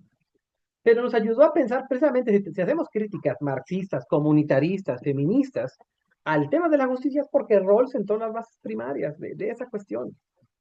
Rawls tuvo una recepción muy temprana en Alemania, si mal no recuerdo, Otfried Hoffe fue quien lo tradujo. Y precisamente cuando Hoffe lo traduce, alguna vez hace muchos años vino Otfried Hoffe a México y decía que precisamente él creía que la filosofía del derecho en Alemania dejó de tener como objeto a la justicia y que precisamente ahora teníamos que leer a Rawls en Alemania, decía Alfred Hoffe, desde la filosofía y de ahí hacer una crítica a las teorías del derecho. Rawls escribió un libro, se tradujo una tercera parte en español, Justicia Política, y él decía, por ejemplo, cuando una vez vino a dar una conferencia, tuvo un debate ahí con Dussel interesante, decía Hoffe que él, por ejemplo, veía cómo los mismos alemanes que querían hablar sobre la justicia tuvieron que recurrir a Rawls precisamente porque ya no veían que en la facultad de Derecho el tema de la justicia fuera un tema central. Es decir, más bien a partir de la teoría de la justicia se centraron un montón de debates sobre la justicia, sobre cómo, por ejemplo, pensar a la justicia en la vida pública, en la esfera pública, en el derecho. Y en ese sentido, creo que después de Kelsen tuvo una influencia enorme también en su momento en Alemania. Y eso quedó sintetizado con una frase que decía Ralph Trager, decía, la filosofía del derecho está muerta, que viva la teoría del derecho. ¿Por qué? Porque precisamente, algo que retomo también con lo que decía Javier, esta pretensión de cientificidad llevó a que después ya las obras se llamaran teorías, teorías, teorías, no filosofía. Simplemente las dos obras de Alexis principales. Teoría de la argumentación jurídica, teoría de los derechos fundamentales. No está la palabra filosofía. Eran reflexiones de más teóricas. Ya después hubo esta rehabilitación, hubo este cambio de paradigma. Y ahora sí, pues ya más autores empezaron a hablar sobre filosofía de los derechos humanos, filosofía del derecho de nuevo, los fundamentos filosóficos de la argumentación jurídica. Pero precisamente las facultades de Derecho volvieron a hablar teorías, teorías. Él lo dice Ralph Dwyer, cómo precisamente la influencia de la filosofía analítica, años 60, 70, influyó en que los juristas alemanes precisamente se volvieran más analíticos, imitando un poco el modelo inglés de filosofía analítica. Ahora, por ejemplo, ya conviven más sanamente temas de filosofía analítica con teoría crítica. Al menos, por ejemplo, la escuela de Frankfurt intentó vincular más los temas de derecho a teoría crítica. En ese aspecto creo que hubo una vinculación importante, Jimmy. Creo que Rawls, por más que se le critique, rehabilitó la reflexión sobre la justicia, reflexiones que ahora mismo nos tienen en Facebook peleando sobre si la reforma judicial, los temas de justicia, lo rehabilitó, la verdad, el pensamiento de Rawls, al menos sirve para pensar. Ahora, ¿de qué lado está cada quien? Eso es otra cuestión independiente. Muchas gracias, doctor Nava. Tenemos una pregunta de mi queridísimo colega Eduardo Vela. ¿Te la leo? Sí, Ya sí, sí. desde Jacobi se advertían los peligros de la autosustentación del pensamiento sin un sentido profundo de la existencia, o en este caso, de la comunidad o de una unión política en los estados. En este sentido, pareciera que nuestra época está desgastada de todo lo que sea positivismo, pero cae en el extremo del populismo, como lo dice el maestro.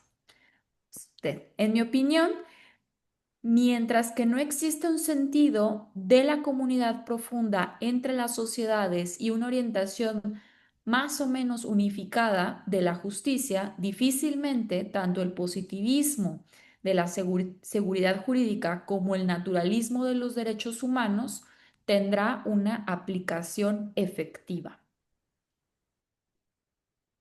Ok. Es un comentario que me permite decir otras cosas, Eduardo. Muchas gracias por el comentario. Fíjate que precisamente en un nuevo libro que estoy escribiendo, ya empecé a escribirlo, hay una idea central que recuerda estas reflexiones. Una es, digo, es una continuación de mi libro de populismo punitivo, sobre todo la versión italiana, ahí le metí algunos cambios, importantes. Es curioso porque precisamente la filosofía del derecho se caracterizó por este eje fuertemente positivista. Y a veces los positivistas o filósofos analíticos en general, no solo en el derecho, los filósofos analíticos les molesta todo lo que tenga que ver con teoría crítica. Les molesta todo que ver con lo que tenga que ver con la realidad, ¿no? Algunos temas les molesta, les incomodan bastante. Pero precisamente eso, esa no voltear a ver la realidad, fue lo que provocó que ahora nos hayamos ido, precisamente lo señalaste, al otro extremo. Mi libro ahora es una crítica al otro extremo. Hace 20 años, 15 años, con toda la hegemonía del pensamiento posmoderno, porque era hasta cool decirte posmoderno, no había una reflexión sobre estos presupuestos morales mínimos que tiene el derecho, tiene la política. Y precisamente las redes sociales hicieron lo que Habermas no hizo. Es decir, las redes sociales fulminaron al pensamiento posmoderno de una manera radical. ¿Por qué lo digo? Las redes sociales no están llenas de escépticos morales, ni tampoco están llenas de positivistas. Están llenas de personas que tienen una convicción política y que dicen que si su grupo que su grupo tiene la verdad absoluta y los demás tienen que ser destruidos.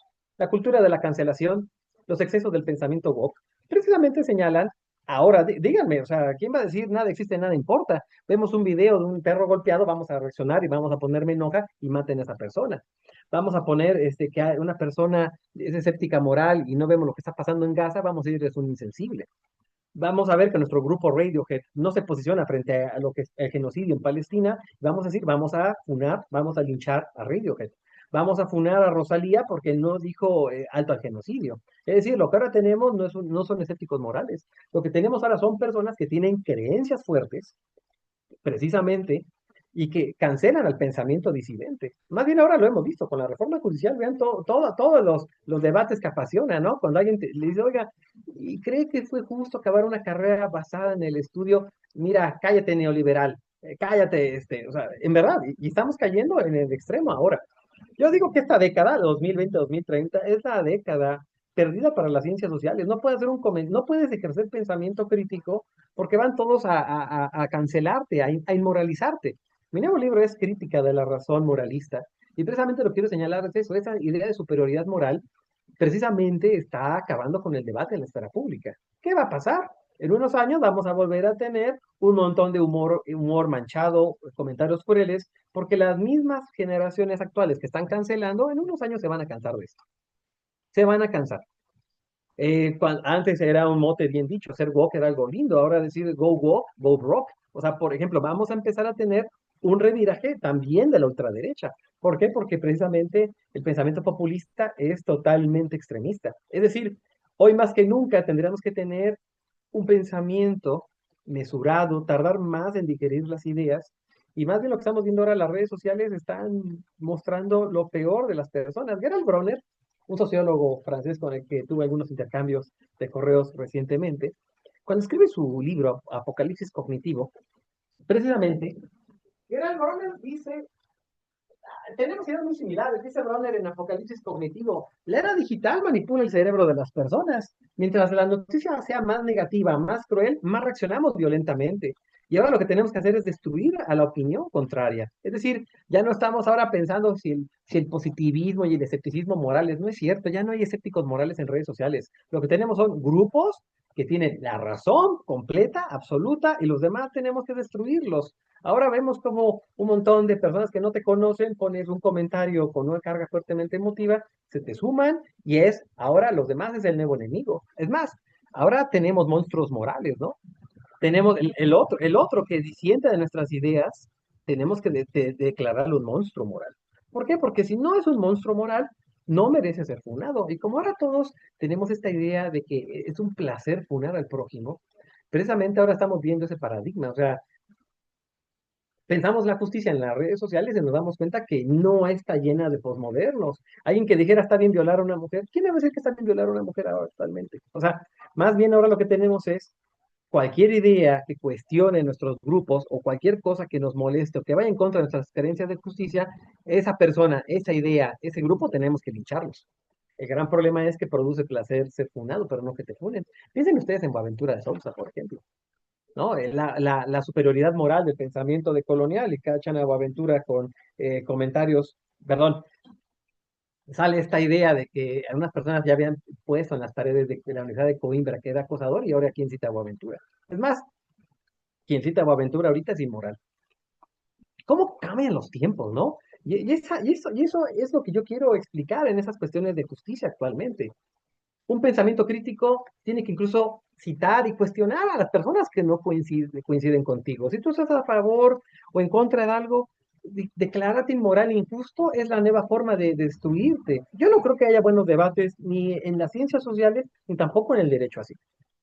Es decir, vamos a tener que encerrarnos en nuestras pequeñas cajas de resonancia, entre nosotros decir cosas sin moralizar al prójimo. Yo no creo que el pensamiento crítico en esta década sea algo bueno para pensar la justicia, sobre todo porque ahora exigimos a través de las redes sociales una toma de postura. Por ejemplo, pensemos en esta distopía famosa de Evgeny Samiaty, ¿no? Nosotros, en la cual las paredes eran de cristal. Ahora las redes sociales cristalizan, ves contra quién reaccionas, ves sobre qué pones y precisamente a partir de eso dices, esa persona no tiene mis criterios de justicia. Ah, claro, pues es un puerco neoliberal, hay que destruirlo. Me pregunto, ahora en esta década, ¿cómo podemos pensar temas de justicia? Temas que a todos nos competen, ¿no? Hay temas de justicia mínimos, ¿no? La violencia contra la mujer. ¿Quién va a decir que está bien golpear, violar mujeres actualmente? ¿Quién va a justificar ciertas acciones atroces? Más bien ahora, el hecho de que tú no tengas un compromiso fuerte es lo que hace que tengas que ser destruido, anulado en el mundo de las redes sociales. Un libro que tengas, por ejemplo, lo vimos Javier hace unos años que intentaron funar a John Finnis. O sea, es como, oye, Finnis tiene derecho a expresarse. ¿Por qué no lees a Finnis primero antes de criticarlo? ¿Por qué no lees a Finnis? Claro, otro hombre blanco, heterosexual. A ver, independientemente del mapa de la sexualidad, hay que leer a John Finnis. ¿Quieres criticar al Finnis? Léelo primero. Léelo. Si no te gusta, adelante. Hegel hay muchas cosas que yo le critico a Hegel, su filosofía del derecho, cuando habla de la mujer, obviamente es crítico. Eso no va a cancelar toda la gran crítica de Hegel que hizo a la economía política de su tiempo y que gracias a esa crítica Marx pudo ver lo que Hegel decía sobre la economía política y Marx mismo dice, mi análisis de la economía política, en el prólogo, la crítica de la economía política, está basada en ese análisis de la sociedad civil de Hegel. No puede haber marxismo sin un hegelianismo. Al menos es lo que intentamos Gustavo Leiva y yo en este librote. Pero, ¿qué crees? Hegel era un autor alemán, hay que funarlo, hay que cancelarlo. Vamos, o sea, no puede haber una reflexión sobre la justicia cuando ahora la nacionalidad, el color de piel, el sexo, el género de los autores y autoras nos sirve para decir hay que desecharlos. O sea, el pensamiento crítico está palideciendo en las redes sociales. Mis amigos luego de filosofía me preguntan, oye, tenemos amigos en Facebook que son abogados y vemos la reforma judicial y se dan con todo. Y me dicen, no hay debate, solamente veo críticas de moral, inmoral, moral, inmoral. Sí, lo de Jacobi, sí, claro, por supuesto. Por supuesto, que dice Eduardo, ahora más bien tenemos un ejército de moralistas destruyéndose unos a otros. ¿Y dónde está la justicia? ¿Dónde están las grandes preocupaciones que tenemos? Dice Susan Neyman, y me gustó mucho Susan Neyman, dice, la izquierda tiene que volver a sus ideales universalistas mínimos. Si no, si nos redamos en nuestro propio grupo tribal, lo único que vamos a hacer es que la ultraderecha vuelva en algunos años a muchos países. ¿Por qué? Porque precisamente la izquierda la está regando. Pero bueno, esos son temas más políticos. Simplemente, en el comentario que decías es, pasó el tiempo y tiene que ver con lo que preguntaba Jimmy, ¿por qué Rawls, no? Porque precisamente pensar de manera mesurada la justicia está prohibido en los tiempos actuales. Más bien tenemos que asumir una posición moral fuerte, caer en cierto narcisismo moral, decir yo de qué lado estoy, y a partir de ahí cancelar, funar, destruir al pensamiento contrario. Yo creo que la justicia tendría que debatirse en la esfera pública sin violencia. Yo siempre he estado en contra de la violencia en las redes sociales. Creo que la justicia tiene que debatirse bien. Si voy a criticar a Kelsen como lo hicimos ahorita, admiro a Kelsen y puedo criticarlo. Admiro a Radbruch, pero cuando Radbruch dice que el positivismo jurídico fue culpable del nazismo, dile a Radbruch, aguas, aguas, matiza, matiza eso, Radbruch. Que el derecho niega, se puede negar conscientemente al derecho, no lo sé, no tengo. Sí creo que hay cosas intolerables. Creo que un piloto que le ordenen bombardear un hospital en Gaza, el soldado no debería hacerlo porque es demasiado cruel. En esa parte le entiendo lo de Radbruch. Hay cosas que no aceptó de Radbruch. Y así, igual, podría también decir todo lo que critico de Alexi, porque a mí me gusta el pensamiento crítico. No me gusta pensar en poner una especie de religiones y pensar la justicia desde mi religión. Hay que criticar eso. Pero bueno, yo creo que estamos en tiempos muy difíciles, ¿no sé ustedes? Estamos en tiempos muy difíciles para al menos pensar la justicia ante estos auges extremistas de ambos lados. Muchísimas gracias, doctor. En verdad, pues da para mucho debate todos estos temas. Vimos cómo se empezó a ramificar. Claro, Em, y no, estoy completamente de acuerdo. Creo que como estudiosos de la filosofía o ya en el ejercicio filosófico, lo más importante es saber colocar las preguntas y no pretender responderlas y caer en estos totalitarismos, en estas generalizaciones del wokeismo, ¿no? En este sentido, digo, aún tenemos un poquito de tiempo, me encantaría saber cuál es tu postura de esto que mencionas, ¿no? Cómo a partir de la cultura woke vamos a llegar a este punto. De la ultraderecha, ¿no? Que ya hemos visto en países como Austria, por ejemplo, ¿no? Donde ya está el auge de la ultraderecha, se está abriendo como una especie de contracultura, como una especie de acto revolucionario también en ciertas y muy específicas esferas, al menos aquí en la sociedad mexicana, pero me gustaría saber cuál es ese paso en concreto desde tu perspectiva, desde tu reflexión. mira, yo creo que el tema de la justicia, como profesores de derecho, nos interesa, es un tema vinculado a nuestras reflexiones mínimas sobre el derecho. O sea, yo como profesor, ¿qué hago cuando estoy frente a los alumnos? ¿Les digo nada existe, nada importa? ¿O les digo, yo tengo la verdad y mi grupo la verdad absoluta, créanla? ¿O más bien les doy las herramientas y las diversas teorías para que piensen? Puedo no coincidir en muchas cosas con Kelsen y sin embargo sé que es un autor, es una parada obligatoria. Sé que John Finnis es un autor que a algunas personas en Oxford trataron de cancelarlo. Y lo primero es, hay que leer a John Finnis. Es un autor de relevancia internacional. Nadie podría negar la importancia de John Finnis. Nadie podría negar sus estudios que tiene filosóficos, ¿no? Sobre Tomás de Aquino. O sea, ¿quién va a decir, quién va a decir que John Finnis no hay que leerlo, ¿no? Vamos. Yo creo que el pensamiento woke rescató de la esfera pública algunos elementos positivos. La lucha contra el clasismo, la brutalidad policíaca, la misoginia. Y en ese tipo de cuestiones entiendo que son reflexiones que yo como profesor tengo que adaptarme a las nuevas generaciones y entender sus preocupaciones. Pero de eso, a caer en el extremo de empezar a cancelar, llamar a boicotear ciertas obras, ciertos libros, ciertas escuelas de pensamiento, porque no coincido con lo que dice mi caja de resonancia, me parece que es un pensamiento autoritario de mucha gente de izquierda. Y eso no lleva a nada. ¿Por qué no lleva a nada? Esta nueva actitud de narcisismo moral en las redes sociales nos lleva a una hipocresía. ¿Cuántas personas incluyen a las mujeres en eventos, pero solamente para darte golpes de pecho? Aguas, yo no veo una inclusión real. Número uno. Número dos, este pensamiento, la filosofía y la filosofía del derecho deben nutrirse del intercambio libre de ideas. Tiene que haber un intercambio libre de ideas. Yo no puedo sancionar y decir, realista jurídico, sanciónenlo. Oye, voy a leer a John Finnis. No, John Finnis, no, a ver, permíteme. O Alexi, alemán, europeo, blanco. No, no, a ver, esas cosas no sirven para pensar las cosas, ¿no? Si fuera así, imagínate cuántos pensadores tendríamos que cancelar, ¿no? O sea, toda la historia de la filosofía será una historia de cancelamientos actuales.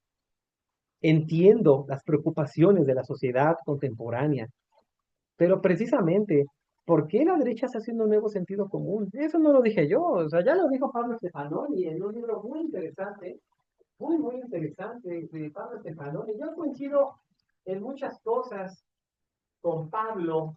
No sé dónde está el libro de Stefanoni, no sé dónde lo dejé, pero bueno, el libro de Pablo, lo tenía debajo de mi sintetizador. Pablo Stefanoni, por ejemplo, cuando dice la rebeldía se volvió de derecha, claro que Pablo Stefanoni está señalando algo. Precisamente, cómo está creando un nuevo sentido común, cómo las buenas causas ahora son usadas para precisamente contraatacar. Y precisamente el pensamiento woke, con sus excesos, está haciendo que el sentido común se vaya del otro lado.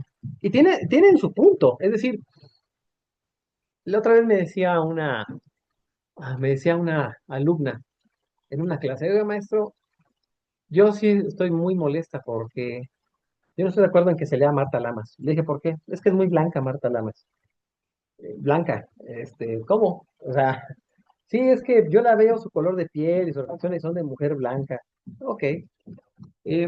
Luego hizo un experimento. Les dejé algo de Lamas en una clase, les quité el nombre de Lamas del PDF para que no se viera. ¿De qué les pareció? Me dice la chica, oye, muy buena autora. Le dije, es Marta Lamas, la que dijiste que hay que cancelar. ¿Sí me explicó? Entonces digo, bueno, a pesar de su hegemonía blanca, tiene algo bueno que decir. De nuevo, ese es el debate. Ese es el debate ahora. Hans Kelsen era un nazi. No, Hans Kelsen nunca fue un nazi. Kelsen fue un crítico fuerte del nazismo. Puedo no coincidir con Kelsen, no voy a decir que era un nazi. ¿Qué me explico? O sea, tengo que tener ese valor como profesor de defender las ideas y decirles, vamos a discutirlas en un clima amplio. Si como profesor tengo que llegar y decir, ¿saben qué? Me tengo que disculpar antes de que empezar la clase por ser heterosexual y hombre blanco. Puede servir como un ceremonial de autolegitimación, pero no creo que me sirva para explicar grandes problemas. Creo que pierdo el tiempo diciendo eso. Creo que puedo reconocer mis privilegios como hombre y dar la clase, hacer una clase sensible a muchos temas, y no por ello tengo que negar la importancia de otros autores. Es decir, la justicia ahora está secuestrada por facciones que tienen la verdad absoluta. A mí me preocupa eso. ¿Cómo poder pensar muchos de los grandes problemas? Yo creo que el derecho, ahí sí que me perdonen mis colegas filósofos, alguien podría estudiar mucho filosofía, pero ustedes que son profesoras y profesores de derecho sabemos que muchos de los grandes problemas se resuelven en tribunales. Lo siento, o sea, así como yo también he criticado muchas veces al derecho, también ahora critico a muchas personas de las ciencias sociales. Tengo amigos sociólogos, sociólogas, que no tienen ni la menor idea de cómo se interpretan las leyes, que no tienen ninguna idea de la ética jurídica. ¿Por qué? Pues son cosas distintas. Y a esas personas les digo, claro que el derecho es un instrumento necesario en las sociedades. Si ustedes solamente piensan en la justicia sin las instituciones, ¿cómo vamos a transformar al Estado? O sea, también tenemos que pensar del otro lado. La justicia no solo es una cuestión moral, no es una cuestión metafísica, es una cuestión también que tiene que ver con el discurso jurídico. Por eso es importante no perder de vista que el Estado no termine, la nueva configuración del Estado actualmente que tengamos, no termine cayendo en excesos que lleve a que a las mismas generaciones después terminen rechazando al Estado. Son esas lógicas contradictorias que a veces tiene la modernidad. Yo, por ejemplo, de hace muchos años lo dije, no ahorita, de muchos años decía, el pensamiento posmoderno tambalea con la perspectiva de género. No entendieron y el Me Too llegó y aplastó a todas las personas relativistas. Simplemente cuando un profesor es funado, va a decir, no, es que son, a ver, Esto no lo viví, Baudrillard, el espectáculo, no, tiene un malestar moral porque sabe que está su nombre ahí y que ya va a ser destruido. Ahora, es cómo trabajamos eso. El tema no es que el pensamiento woke llegó, es cómo, y eso es un tema central de mis reflexiones y también de ustedes, cómo rescatar la moral del moralismo antes de que sea demasiado tarde. Cómo hacer una reflexión crítica del derecho sin caer en criticonería. Esos son uno de los grandes problemas que tenemos, donde ahora precisamente vemos un autor que no nos gusta y es destruirlo. ¿Por qué? Porque solamente el autor que yo leo es el único que tiene la razón. Perdónenme, la filosofía no se reduce a eso.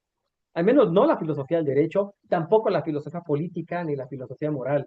Yo cuando entro a debates con colegas filósofos, veo que no es el clima de agresividad que hay en la filosofía del derecho, donde cada quien tiene su propia iglesia y es destruir en la filosofía. A ver, yo recuerdo cuando Dussel debatió con otro profesor sobre Kant. Nunca vi un clima de inmoralización. Era discutir Kant. ¿Sí me explico? O sea, era discutir lo que sea Hegel. En filosofía vemos los debates kantianos, hegelianos, liberales contra marxistas, y no vemos la violencia discursiva que hay en otros lugares donde precisamente la intolerancia, el cerrar mi propia caja de resonancia es lo que me da rating. Por eso creo que como profesores de derecho, doctorandos en derecho, tenemos mucho trabajo por hacer. Completamente de acuerdo, doctor. Es, es complejo y además estamos viendo que muchos de pues, los estudiantes tal vez en filosofía, de derecho o estudiosos de la filosofía caen dentro de estas lógicas y termina siendo una crítica muy deslactosada, ¿no? Que Así es, realmente no transforma de fondo absolutamente nada. Es un acto pues como de mímica, así como el hecho de que un ministro traiga una toga bordada, ese tipo de cuestiones, ¿no? Eh, si es que me estoy dando a entender.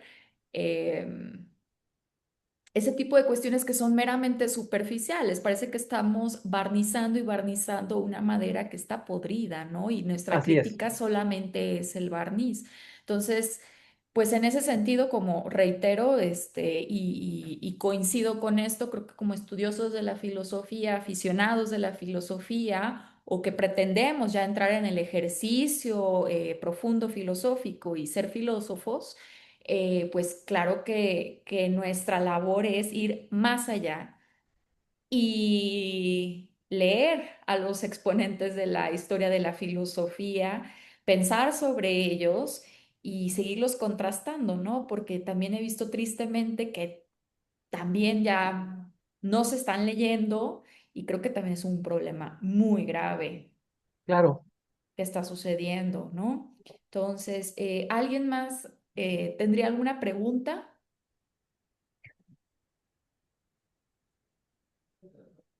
Pues de ser así, si no hay más preguntas, si no hay más comentarios, no me queda más que extenderle mis felicitaciones, estimado doctor. Muchísimas felicidades. Muchas gracias por traer un tema que abrió bastante el debate, a pesar de que somos pocos en esta ocasión.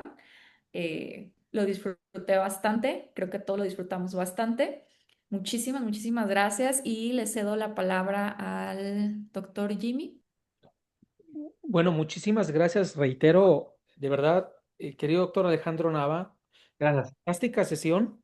La verdad es que me dejaste pensando y tú mismo lo mencionaste al final, ¿no? ¿Cómo salvar a la moral del moralismo ante estas prácticas de cancelación?